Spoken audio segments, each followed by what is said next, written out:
Okay, welcome back after the break. Break के बाद आप सभी का स्वागत है। Just before we went for our break, we were looking at the guidepost number 8, recognize times and seasons. और break में जाने से पहले 8वां बिंदु समयों और ऋतुओं को पहचाने पर हम लोग थे। And we were looking at some biblical examples of God's timetable.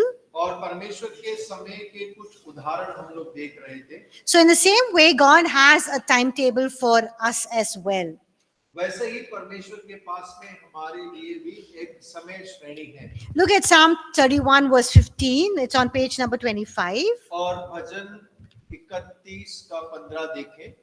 My times are in your hand. Rescue me from the hand of my enemies and from those who persecute me. Okay. So isn't that a wonderful assurance? और देखिए कितना अद्भुत वायदा हमारे लिए है। Amen. आमीन। Our times are in God's hands, और हमारे दिन परमेश्वर के हाथ में है। and nothing can hinder his plans and purposes for our lives. और हमारे जीवन के लिए परमेश्वर की योजना और उद्देश्यों को कोई भी चीज रोक नहीं सकती है। Look at Ecclesiastes chapter 3 verse 1 and verse 11. सबोपदेशक तीसरा अध्याय उसका पहला और 11 वचन को देखें। Verse 1 it says, everything there is a time and a season, a time for every purpose under heaven. और पहला वचन कहता है हर एक बात का एक अवसर और प्रत्येक काम का जो आकाश के नीचे होता है एक समय है। Verse 11, can you read verse 11? और 11 वचन पढ़ सकते हैं। He has made everything beautiful in its time. Also, he has put an Eternity. eternity into man's heart, yet so that he cannot find out what God has done from the beginning to the end. Yes. So here we see that there are set times and seasons. और हम यहाँ देखते हैं कि परमेश्वर के नित्य समय और ऋतु है। So what does God do in these set times and seasons? परमेश्वर इस नित्य समय और ऋतु के अंदर में करते क्या है? What does it say? और क्या बोल रहा है वचन? Look at verse 11. What does he do in the set times and seasons? और 11 वचन में देखकर होता है परमेश्वर करते क्या है समय और ऋतु में? He makes everything beautiful, perfect and mature in his appointed time. परमेश्वर अपने नित्य समय के अंदर में हर एक सुंदर हर एक चीज को सुंदर और अद्भुत बनाता है। Isn't that wonderful? और यह अच्छी बात है कि नहीं है? So we must learn to see life through times and seasons. और हमें तो समय और ऋतु के आधार पर जीवन को देखने की आवश्यकता है। Because that's how God works. और क्योंकि परमेश्वर इसी प्रकार कार्य करते हैं। In every season of our life, God has a purpose. और हर एक ऋतु में परमेश्वर का उद्देश्य हमारे जीवन के लिए होता है। So if you understand what is your season now, you will understand what you are supposed to do. और यदि आप अभी अपने जीवन का ऋतु समझ जाएंगे तो आप ये भी समझ जाएंगे कि मुझे क्या करना है। So take for example the in-person students at our Bible college. और उदाहरण के लिए जो यहाँ पर रहकर शिक्षा को प्राप्त कर रहे हैं बाइबल कॉलेज में। What season of life are you in now? और अभी आप जीवन के कौन से ऋतु या कौन से मौसम से गुजर रहे हैं? Preparing for what? किस बात की तैयारी कर रहे हैं? For ministry, you're a student, you're going through student life, yes. और आप एक छात्र के जीवन से गुजर रहे हैं, आप सेवकाई के लिए अपने आप को तैयार कर रहे हैं। You are equipping, strengthening your faith, learning the word and revelation so that you can be powerful kingdom builders. आप अपने आप को सशक्त बना रहे हैं, अपने विश्वास को बलवंत कर रहे हैं, परमेश्वर के वचन को सीख रहे हैं ताकि आप परमेश्वर के राज्य को सामर्थ्य रीति से निर्माण कर सकें। So why is it important to understand the season that you are in? और क्यों समझना महत्वपूर्ण है कि कौन से समय या मौसम में आप हैं? What will you do if you understand your season? और यदि आप अपने समय को समझ जाएंगे तो आप क्या करेंगे? You need to submit. Okay.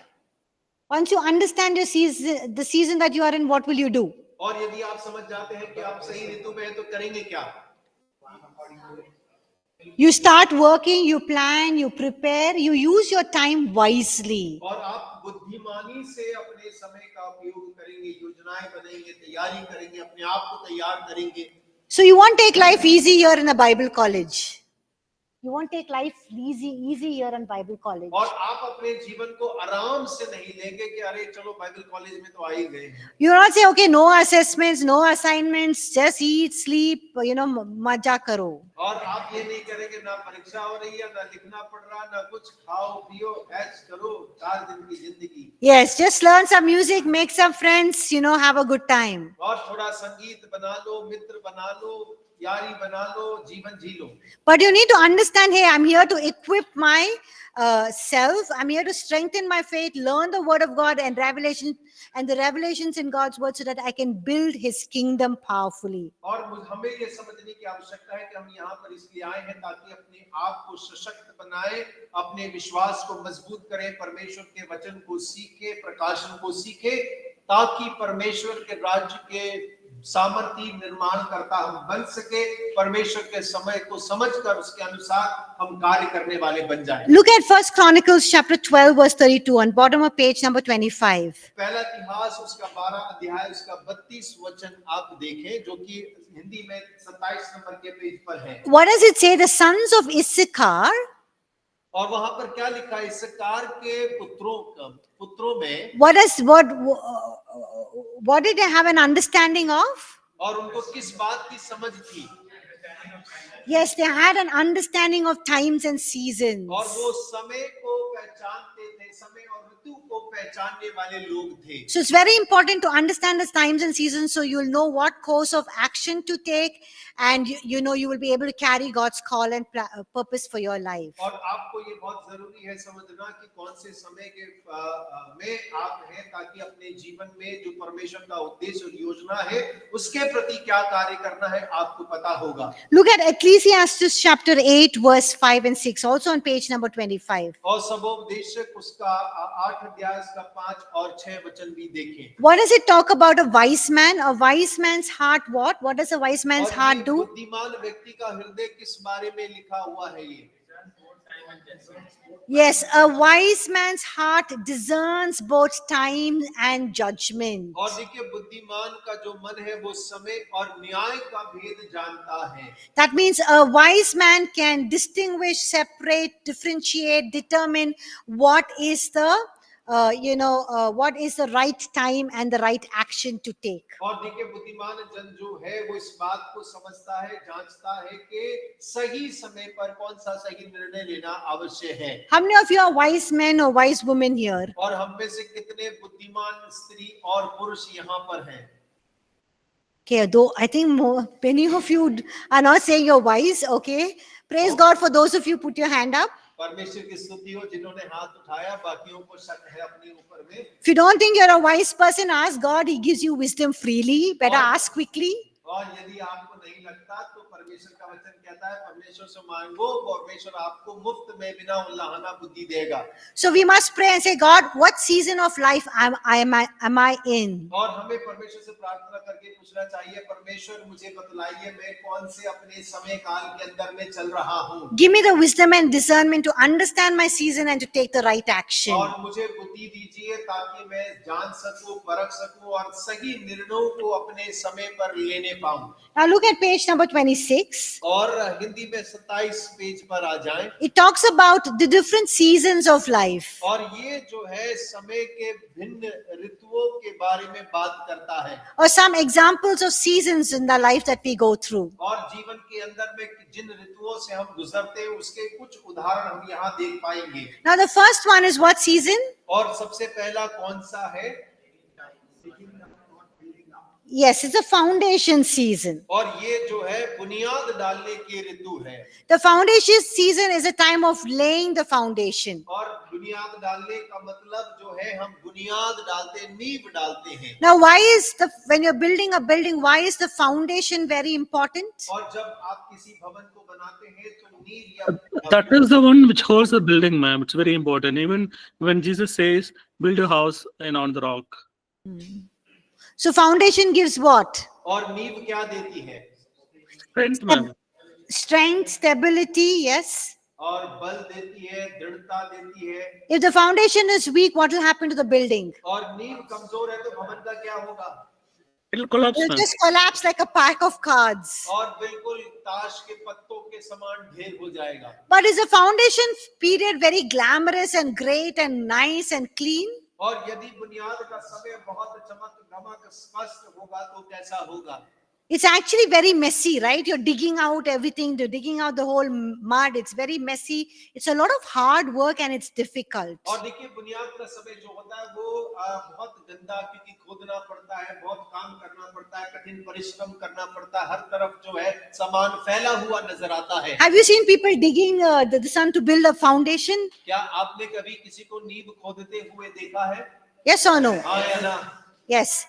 And it's also very, very crucial because the deeper and stronger the foundation, the stronger the building. और देखिए ये बहुत महत्वपूर्ण है, क्योंकि जितना गहराई में, जितना मजबूती में नींव डलेगा, उतना विशाल और मजबूत भवन निर्माण होता है। So the foundation season in our life is not going to be glamorous. People are not going to clap for you, pat on your back. It's going to be difficult and hard. और देखिए बुनियाद डालने का समय आपके जीवन के अंदर में चमक दमक भरा नहीं होगा, लोग आपकी तारीफ नहीं करेंगे, तालियां नहीं बजाएंगे, पीठ नहीं थपथपाएंगे। Suppose, for example, you finish your college and you're going to get a job. और उदाहरण के लिए मान लीजिए आपने अपने कॉलेज की पढ़ाई को खत्म किया, नौकरी के लिए आप जा रहे हैं। Or you finish your Bible college course and you go and want to do a pastoral ministry or youth ministry or worship leader. You get a job and you start working. और आपने Bible college खत्म किया, उसके बाद में आप पासवानी की सेवकाई या जवानों के मध्य में सेवकाई करने के लिए जा रहे हैं और आपको नौकरी भी मिल गई। The first 3-4 years will be the foundation period, which will be difficult. और पहले 3-4 साल जो है आपके नीवीय समय होगा, जो कि बहुत कष्टों से, मुश्किलों से भरा हुआ समय होगा। You will be learning the ethics, the quality of work that is required. और जो नैतिकता और उत्तमता कार्य करने के लिए आवश्यक है, आप उन कार्यों उनको सीखेंगे। You will find your boss very harsh and demanding and giving you a lot of work to do. और आप पाएंगे कि आपका जो बॉस है वो हमेशा आपसे ही काम करवाता रहता है, ज्यादा काम करवाता है, आपसे कठोर रीति से बातें करता है। You might feel like quitting, और आपको महसूस होगा कि भाग जाएं यहाँ से। but if you quit and go somewhere else, और यदि आप वो छोड़कर कहीं और भी जाते हैं, you face the same thing. आपको वही चीजों का सामना फिर से करना पड़ेगा। Why? क्यों? Because it's the foundation season. और क्योंकि वो आपकी बुनियादी समय है। But foundation season, you need to press in, work hard, give your best. और देखिए बुनियादी समय का मतलब होता है कि आपको दबाया जाएगा, बोझ डाला जाएगा और उम्मीद की जाएगी कि आप अपना सबसे बेहतर दें। But at the end of those years, people will see your, recognize your quality, your excellence, and then give you the promotion. और लेकिन अंततः जो वर्ष गुजरेंगे, लोग आपकी उत्तमता को देखेंगे, आपकी क्वालिटी को पहचानेंगे, आपकी उत्तमता को पहचानेंगे और आपको पदोन्नति भी देंगे। So foundation years are difficult but very important. It determines your future and how strong your life will be. और बुनियादी साल जो है मुश्किल तो है, लेकिन बहुत महत्वपूर्ण है। वो निर्धारित करते हैं आपका भविष्य और कितना मजबूती के साथ आप काम कर सकते हैं। Because the stronger the foundation, the greater the expansion possibilities later on. और जितनी मजबूत नींव होगी, अंततः उतना ही विस्तार और महान कार्य उस पर संभव है। The next one is with season. और अगला कौन सी ऋतु है? Sorry, the next season. Tunnel season. और अगला जो ऋतु है वो है सुरंग। How many of you, when you travel by train or car or by bus, you've gone through tunnels? और आप में से कितने लोगों ने रेलगाड़ी, बस, कार से यात्रा किया और सुरंग से होकर गुजरे हैं? When you go through a tunnel, what is the experience? और कैसा अनुभव रहा आपका जब आप सुरंग से? Darkness, yes. अंधकार। When you go on a train, you can hear children screaming, people screaming, making noises, weird noises. और जब ट्रेन में यात्रा करते हैं, जैसे ही सुरंग में गाड़ी घुसती है, अंधकार हो जाता है, बच्चे भी चिल्लाते हैं, माँ बाप भी चिल्लाते हैं। But when you come out of the tunnel, what happens? और जैसे ही सुरंग से बाहर निकलते हैं तो क्या करते हैं?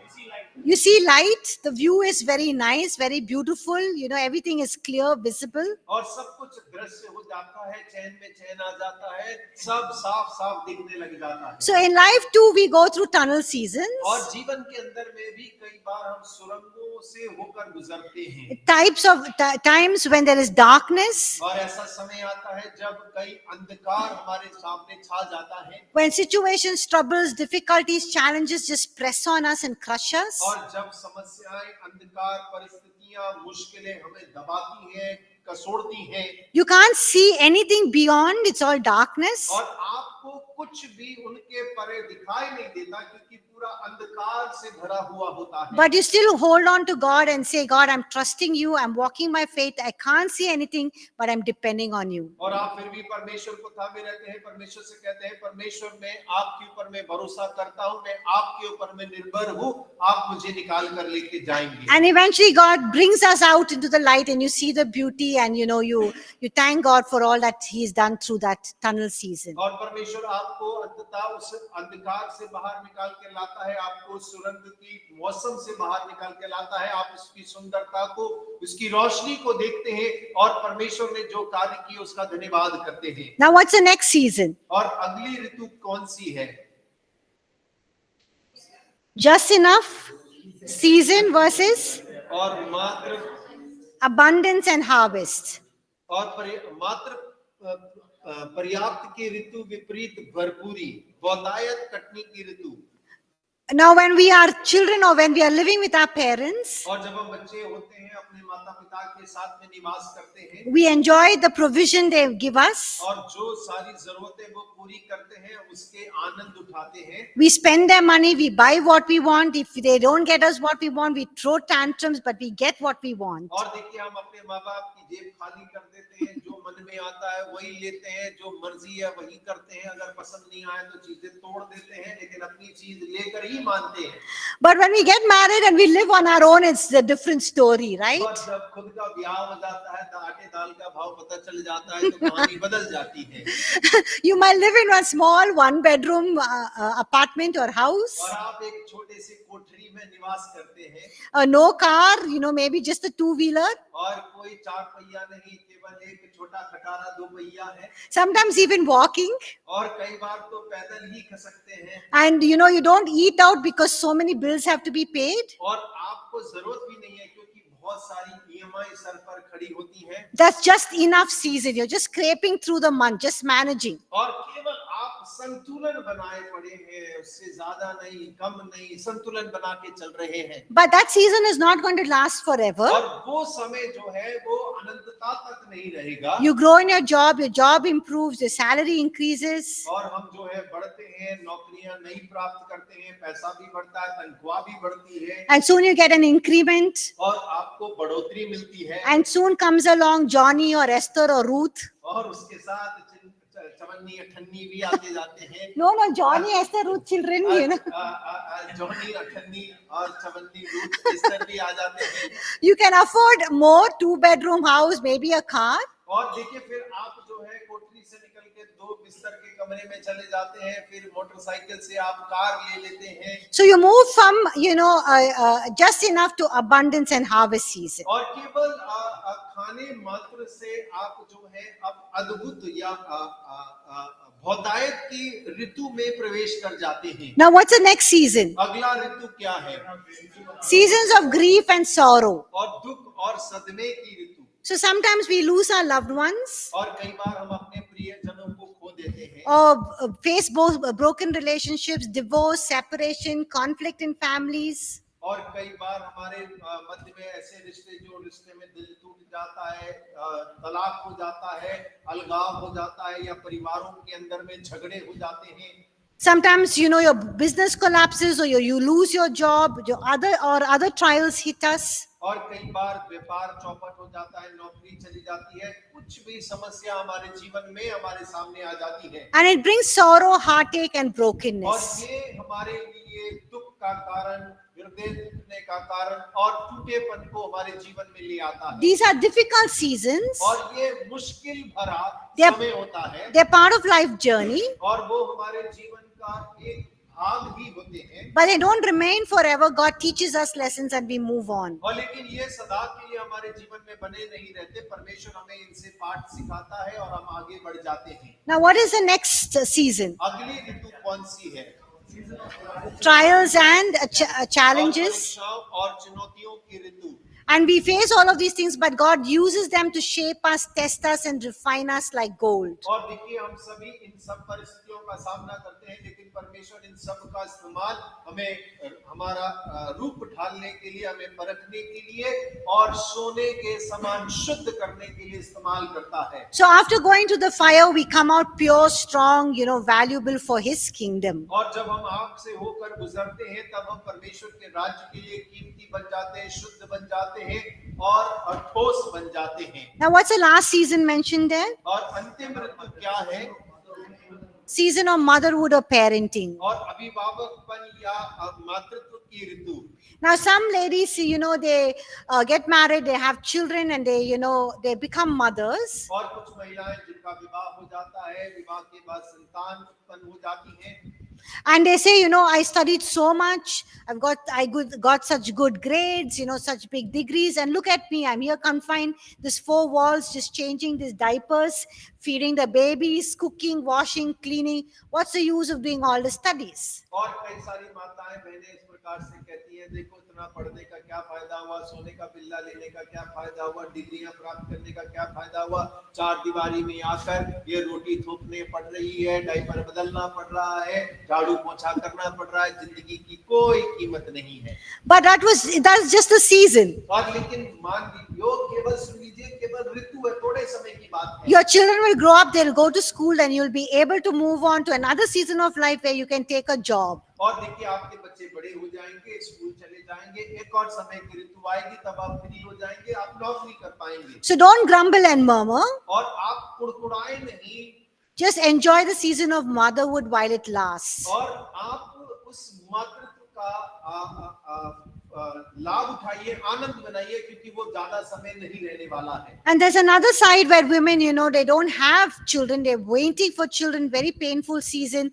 They think everyone is having babies. Everyone is becoming parents, but not me. That too is a season. और एक और सिक्के का पहलू है, ये कई महिलाएं जो है संतान उत्पन्न नहीं कर पाती हैं, उनका पीड़ा दर्द जो है वो इस प्रकार से कहती हैं कि हर एक जन के परिवार में बच्चे हैं, लेकिन मैं बच्चे जन नहीं पा रही, माता पिता माँ नहीं बन पा रही हूँ। वो ऋतु जो है उनके लिए बड़ी दुख और कष्टदायक होती है। So whatever the season is, you need to enjoy it and ask this question: God, what are you teaching me through this season? और परिस्थिति कैसी भी क्यों ना हो, आपको उस परिस्थिति का आनंद मनाना, परमेश्वर से पूछने की आवश्यकता है, परमेश्वर इस ऋतु में आप मुझे क्या सिखाना मांगते हैं? Are you testing me, refining me? Is there any sin or hindrance in my life? Show me. और क्या परमेश्वर आप मुझे परख रहे हैं, मेरा शुद्धिकरण कर रहे हैं, या कोई पाप अनाज्ञाकारिता मेरे जीवन में है, तो आप कृपया कर मुझे दिखाएं। So God uses these seasons to shape our character. परमेश्वर इन ऋतुओं का इस्तेमाल करता है हमारे चरित्र को रूप देने के लिए। He tests, trains, refines us like gold through the fire. और जैसा सोना आग से होकर गुजरता है, परमेश्वर वैसे ही हमें परखता है, परीक्षा करता है, So that we can come out pure and be valuable and useful for His kingdom. ताकि हम परमेश्वर के राज्य के लिए शुद्ध और कीमती बन सके। Now, every person's journey is different, हर एक व्यक्ति की यात्रा अलग अलग होती है, but the key is to recognize the season you are in and trust God through it. और लेकिन कुंजी ये है कि आप ऋतु को पहचान लें और परमेश्वर में ही भरोसा करें जब आप उस ऋतु से होकर गुजरते हैं। But whatever season we are in, और भले ही किसी भी ऋतु के अंदर में हम क्यों ना हो, Luke chapter 16 verse 10 and 11 reminds us that if we are faithful with little, God will entrust us with much. और लूका 16 अध्याय का 10 और 11 वचन हमें इस बात को याद दिलाता है, यदि हम थोड़े में विश्वास योग्य होंगे, परमेश्वर हमें ज्यादा से ज्यादा में धनी करेगा। So through every season, just stay faithful. और हर एक ऋतु में विश्वास योग्य बने रहें। You know, God can use those challenges to train us, test us, and refine our character. परमेश्वर उन चुनौतियों का इस्तेमाल कर सकता है कि हमारे चरित्र को वो छान सके, परख सके और हमें तैयार कर सके। And just move on towards God's plan that He has prepared for you. और परमेश्वर ने जो योजना आपके लिए बनाई है उसमें हम और आगे बढ़ते चले जाएं। Okay, so we look at the last guidepost, recognizing God's pattern of work. हम अंतिम जो है बिंदु को देखेंगे, परमेश्वर का कार्य करने का तरीका पहचानेंगे। And then we'll take any questions. उसके बाद में हम प्रश्न उत्तर लेंगे। The last one is, what is the principle, the guidepost? और अंतिम क्या है? Recognize God's pattern of working. परमेश्वर के कार्य करने का तरीका पहचाने। Now, God does not only work in times and seasons, He also works in patterns. देखिए, परमेश्वर केवल समय ऋतु के अनुसार ही नहीं, परमेश्वर अपने तरीके से भी काम करता है। So let's look at some examples to understand this. और कुछ उदाहरणों को देखेंगे ताकि हम आप इसको समझ सके। The first one is on top of page number 27, 1 Timothy chapter 1, verse 15 and 16. और देखिए 28 के हिंदी में 28 नंबर पेज पे अगर आप देखेंगे, पहला तीमुथियुस पहला अध्याय उसका 15 और 16 वचन। So I want all of you to quietly read that quickly. और जल्दी से हम सभी इसको पढ़ लें। Top of page number 27. और हिंदी में 28 नंबर के नीचे दिया है पहला तीमुथियुस पहला अध्याय 15 और 16 वचन। And then we look at what we learn from that. और फिर हम देखेंगे कि इस वचन से हम क्या सीखते हैं।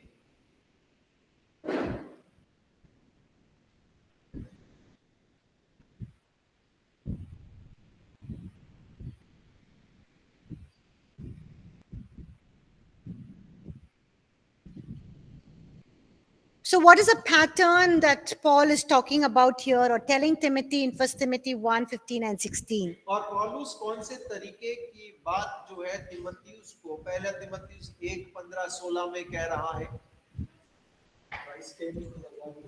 What is the pattern he's saying? तरीका कौन सा? Sorry, Geeta, can you say that loudly? Long suffering has a pattern. Yes. So he's saying, look at my life. और वो कह रहा है मेरा जीवन देखो, Look at my pattern of my life. मेरे जीवन के तरीके को देखो, I suffered. और मैंने सताव सहा, I endured. और मैं बना रहा धैर्य के साथ, Follow me. और मेरा अनुसरण करो। Now, why is Paul telling this to Timothy? और क्यों पौलुस तीमुथियुस को कह रहा है? Because Timothy is in Ephesus, is a very hard ministry time that he's having. और क्योंकि तीमुथी एफेसस के अंदर में एक कठिन समय की सेवकाई से गुजर रहा है। So Paul is saying, look at the pattern of my life. There is suffering, there is persecution, but you have to endure. Just follow me. पौलुस कह रहा है कि सताव होगा, समस्याएं होगी देख मेरे जीवन के अंदर में, लेकिन तुझे धैर्य के साथ बने रहना है। Now let's look at another example. और एक और उदाहरण देखें। Romans chapter 4, और रोमी 4 अध्याय verse 11 and 12. और 11 और 12।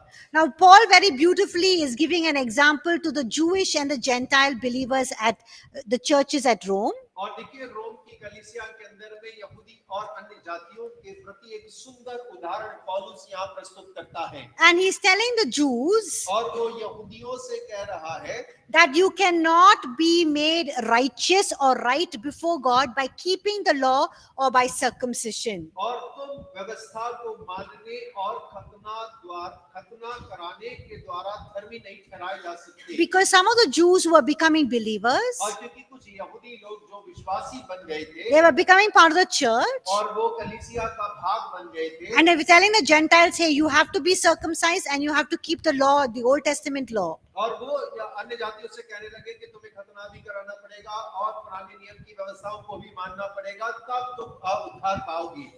But Paul is saying, hey, righteousness is not by works, it's not by keeping the law, not by circumcision, but by faith. और पौलुस कहता है कि जो धार्मिकता है वो खतने के द्वारा नहीं, व्यवस्था को मानने के द्वारा नहीं, कामों के द्वारा नहीं, लेकिन अनुग्रह के द्वारा विश्वास से होती है। And very smartly and very beautifully, Paul is pointing them to Abraham because Abraham is their forefather. और देखिए बहुत चतुराई और समझदारी के साथ में पौलुस उनके पुरखे अब्राहम की ओर उंगली कर बताता है। He says, look at Abraham's life. When was Abraham made righteous or right before God? और वो कहता है कि अब्राहम को देखो वो कब परमेश्वर की नजर में धर्मी ठहराया गया। It was even before the sign of the covenant of circumcision was given. It was even before the law that he was made righteous. और देखो खतने की आज्ञा देने से पहले, व्यवस्था को देने से पहले अब्राहम को धर्मी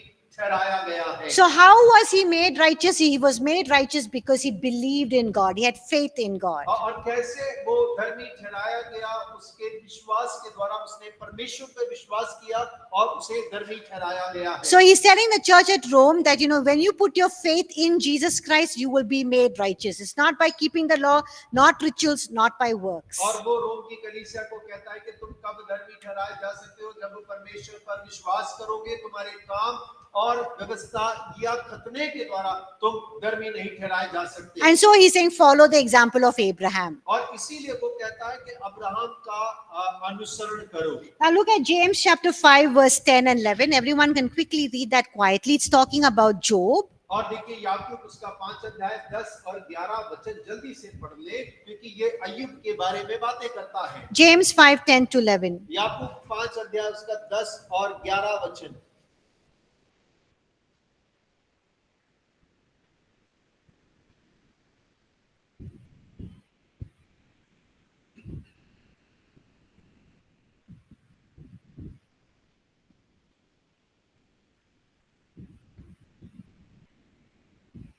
So what do we learn from the life of Job here? और अय्यूब के जीवन से हम यहाँ पर क्या सीखते हैं?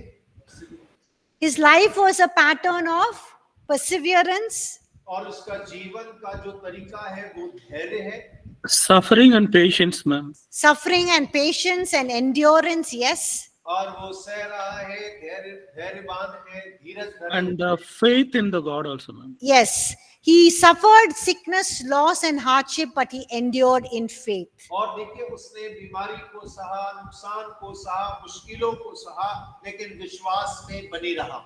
Let's look at a last example, 1 Corinthians chapter 10 verse 5 and verse 11. और अंतिम उदाहरण देखिए पहला कुरिन्थियों 10 अध्याय उसका 5 और 11 वचन के अंदर में। So everyone quickly read that. It's on bottom of page number 27. और हिंदी में 29 पेज पर अंतिम में लिखा हुआ है, जल्दी से सभी लोग पढ़ ले।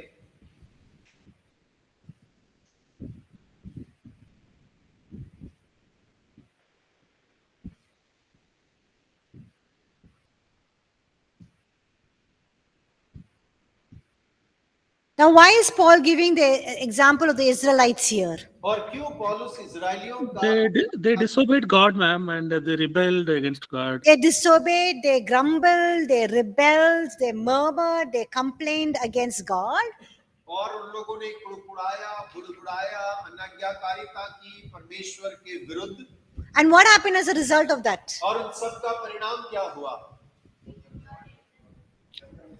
Yes, they died in the wilderness. Did they enter the promised land? They did not enter, ma'am. मर गए, वायदे की भूमि में घुसे No, they did not enter the promised land. और वो वायदे की भूमि में प्रवेश ना कर सके। So Paul is saying, hey, learn from their pattern, learn from their example. और पौलुस कह रहा है कि उनके तरीके से सीख लो। So don't follow their pattern of disobedience, but instead live faithfully before God. अनाज्ञाकारिता का उदाहरण उनसे ना लो, परंतु परमेश्वर के प्रति ईमानदारी में जीवन को व्यतीत करो। So if you want to know and understand God's plan and purpose for your life, look at the pattern in your life. और यदि आप परमेश्वर की योजना और उद्देश्य को अपने जीवन के अंदर में समझना चाहते हैं, तब अपने जीवन के तरीके को आप देखें। So for example, I told you in my life, right, every time I wanted to do something with counseling ministry, God brought me back to children's ministry. और देखिए मैंने अपने जीवन से आपको उदाहरण देकर समझाया था, जब कभी मैं सलाहकार की सेवकाई में प्रवेश करना चाहती, परमेश्वर मुझे बच्चों की सेवकाई के अंदर में ले आता। So I was seeing God orchestrating a pattern. He was shaping my calling through those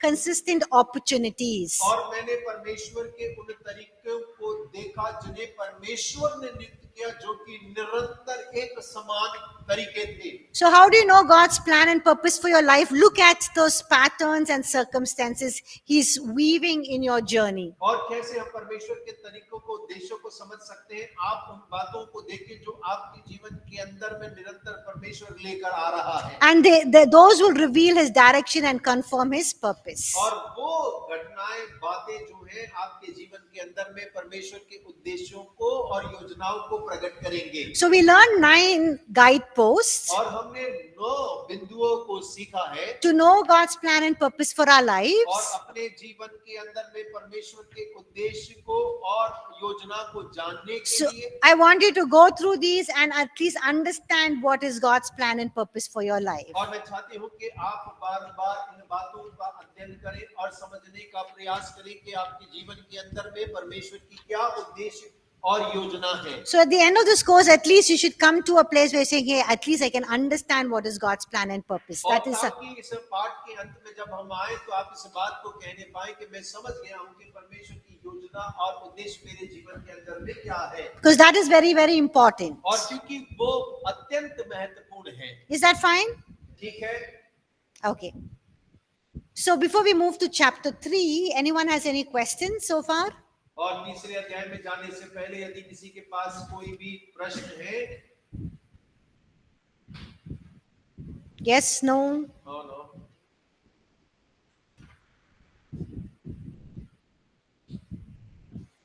Okay, no questions. We'll move on to chapter 3, understanding God's preparation process. और आइए हम तीसरे पाठ में चलते हैं, परमेश्वर की तैयारी की प्रक्रिया पूरा करना। Now, before God takes us to fulfill a specific function, He prepares us to fulfill that purpose. और देखिए, अगर परमेश्वर किसी विशेष उद्देश्य को पूरा करना चाहता है तो परमेश्वर पहले उसके लिए एक कार्य को पूरा करेगा। Isn't that wonderful? और क्या ये अच्छी बात नहीं है? What a loving God we have. और देखिए कितना प्रेमी परमेश्वर हमारे पास में है How mindful He is of us. और हमारे प्रति वो कितना ध्यान रखता है। He does not say, hey, just take this. This is my will plan for your life. Do it. और ऐसा नहीं कहता कि ये मेरी इच्छा है, तेरे जीवन के लिए ले और इसे पूरा कर। Not only does He reveal His plan and purpose for our life, but He also prepares us and He enables us and He gives us the grace and the anointing to help us to fulfill the call and the task that He has for us. और देखिए वो केवल इतना ही नहीं जो हमारे जीवन के अंदर में जो उद्देश्य और योजनाओं को दे,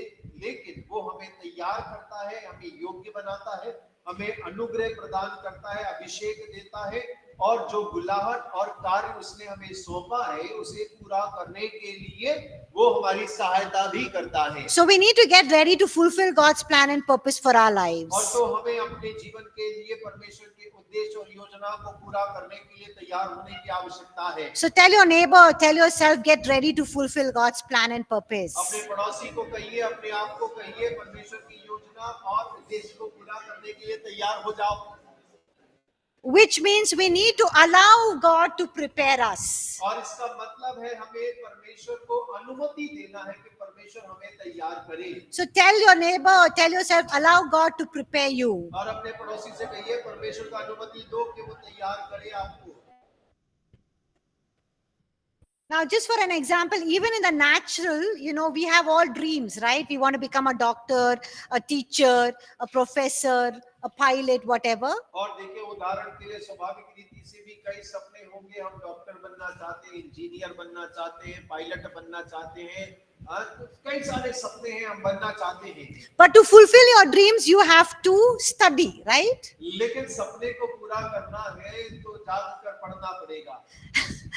You can't say after your 10th grade, hey, I want to be a doctor. You just wear a white coat, a stethoscope, and then you start seeing patients. No. और 10वीं से बाहर नहीं आए और आप कहते हैं कि मुझे डॉक्टर बनना है, दुकान जाके सफेद कोट ले लिया और आला अपने गर्दन में टांग लिया, बोला मैं डॉक्टर बन गया, डॉक्टर नहीं बन जाएंगे आप।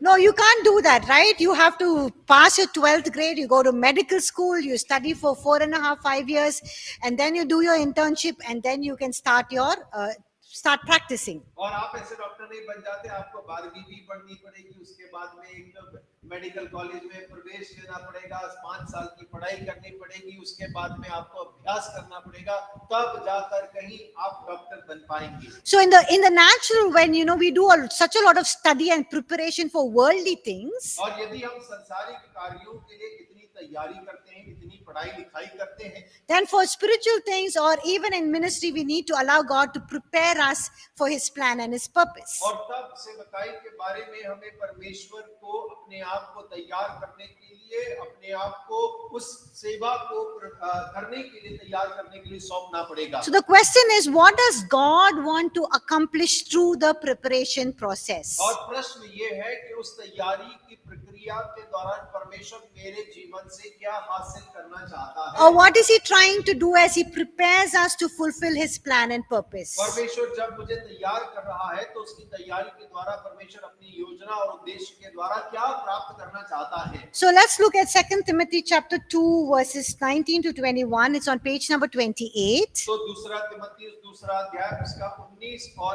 21 वचन को देखें, जो कि हिंदी में 30 पेज पर है। So everyone quickly read it. और जल्दी से आप पढ़ ले सभी जन। 2 Timothy 2, 19 to 21. दूसरा तिमोथी 2 अध्याय 9, 19 और 21 वचन।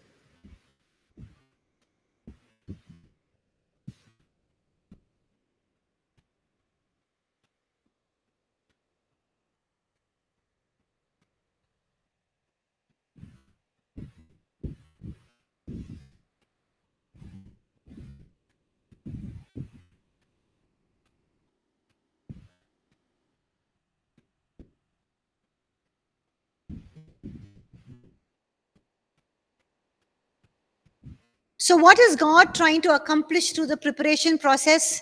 The answer is in the last phrase. और देखिए तैयारी की प्रक्रिया के द्वारा परमेश्वर क्या प्राप्त करने का प्रयास कर रहा है, और उत्तर जो है अंतिम भाग में लिखा है वचन के। Last phrase. Yes, He wants to prepare us for what? परमेश्वर किस लिए तैयार कर रहा है? For every good work. Amen? हर एक भले काम के लिए। आमीन। So God is preparing us for every good work. परमेश्वर हमें हर एक भले काम के लिए तैयार कर रहा है। So put your hand on your heart and say, God is preparing me for every good work. अपने दिल पर हाथ रखकर कहें, परमेश्वर मुझे भले काम के लिए तैयार कर रहा है।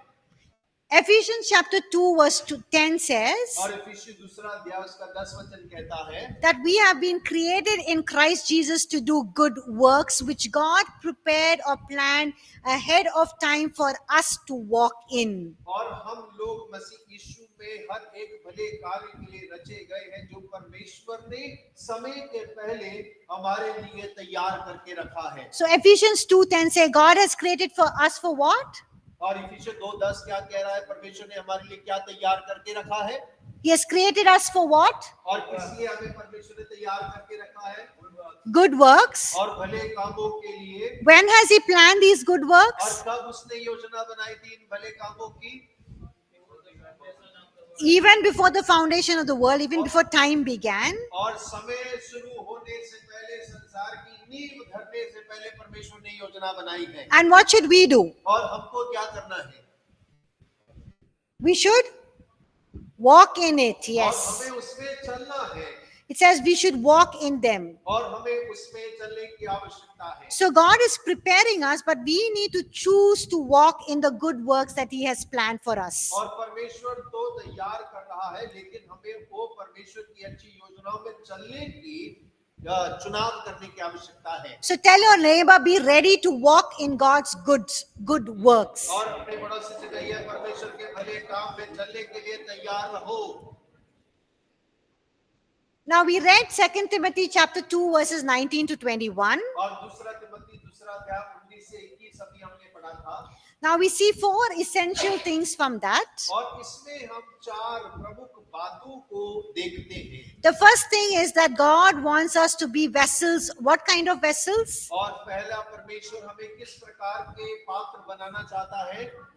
Vessels of honor. और आदर के पात्र बनाना चाहता है। That means our lives, our bodies, everything about us should bring honor to Him. और इसका मतलब है हमारा जीवन, हमारी देह, हमारा सब कुछ परमेश्वर को आदर लेकर आए। How we speak, how we act, how we treat others, everything should be honoring to God. और हम कैसे बोलते हैं, कैसा व्यवहार करते हैं, दूसरों के साथ कैसा व्यवहार करते हैं, हर एक बात परमेश्वर के आदर के लिए होनी चाहिए। The second thing that God wants us to be sanctified, that means set apart for His use. और दूसरा जो है, परमेश्वर जो है हमें पवित्र पात्र के रूप में बनाना चाहता है, यानी कि उसके इस्तेमाल के लिए अलग करना चाहता है। So all of you are sanctified, set apart for God, for Him to use us. और आप सभी परमेश्वर के लिए अलग किए गए हैं, पवित्र किए गए, ताकि परमेश्वर आपका उपयोग कर सके। Isn't that amazing that God has chosen us and set us apart to do the good works that He has planned in advance? और देखिए कितनी अद्भुत और अनोखी बात है कि परमेश्वर ने समय के पहले हम सभी को अलग करके, पवित्र करके अपनी योजना के लिए पूरा करने के लिए चुना है। The third one is He wants us to be fit. और तीसरा वो है कि वो चाहता है कि हम जो है योग्य हो।